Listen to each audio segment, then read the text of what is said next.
17ನೇ ಪ್ರಶ್ನೆ, ಕೈಗಾ ಅಣುಸ್ಥಾವರ ವಿರೋಧಿ ಚಳುವಳಿಯನ್ನು ಕುರಿತು ವಿವರಿಸಿ.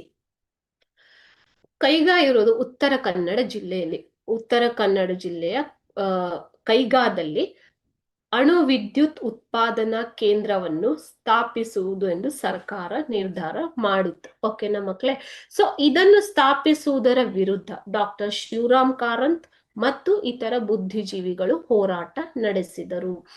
ಕೈಗಾ ಅಣು ವಿದ್ಯುತ್ ಸ್ಥಾವರ ಸ್ಥಾಪಿಸುವುದಕ್ಕೆ ವಿರೋಧ ಯಾಕೆ ವ್ಯಕ್ತವಾಯಿತು ಅಂತಂದ್ರೆ, ಕೈಗಾ ಅಣು ವಿದ್ಯುತ್ ಸ್ಥಾವರ ಸ್ಥಾಪನೆಯಿಂದ ಒಂದು ಅರಣ್ಯ ನಾಶವಾಗುತ್ತದೆ, ಇನ್ನೊಂದು ಅಣು ವಿಕಿರಣ. ಅಲ್ಲಿ ಅಣು ವಿದ್ಯುತ್ ಸ್ಥಾವರ ಸ್ಥಾಪನೆಯಿಂದ, ನೋಡಿ ಇದೇ ಅಣು ವಿದ್ಯುತ್ ಸ್ಥಾವರ, ಓಕೆ, ಇವಾಗ ಸ್ಥಾಪನೆ ಆಗಿದೆ.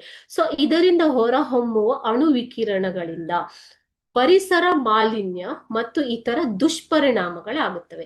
ಈ ದುಷ್ಪರಿಣಾಮಗಳಿಂದ ಜೀವ ಪ್ರಭೇದದ ಮೇಲೆ ಹಾನಿಕಾರಕ ಪರಿಣಾಮಗಳು ಉಂಟಾಗುತ್ತವೆ ಎಂಬ ಉದ್ದೇಶದಿಂದ ಕೈಗಾ ವಿರೋಧಿ ಚಳುವಳಿಯನ್ನ ನಡೆಸಲಾಯಿತು. ಓಕೆ, ಸೊ ಅಲ್ಲಿ ಉತ್ತರ ಕನ್ನಡ ಜಿಲ್ಲೆ ಪಶ್ಚಿಮ ಘಟ್ಟದ ಒಂದು ಕಾಡಿನ ಪ್ರದೇಶವನ್ನ ಒಳಗೊಂಡಿದೆ ಅಲ್ವಾ, ರಿಸರ್ವಾಯರ್, ಫಾರೆಸ್ಟ್ ರಿಸರ್ವಾಯರ್.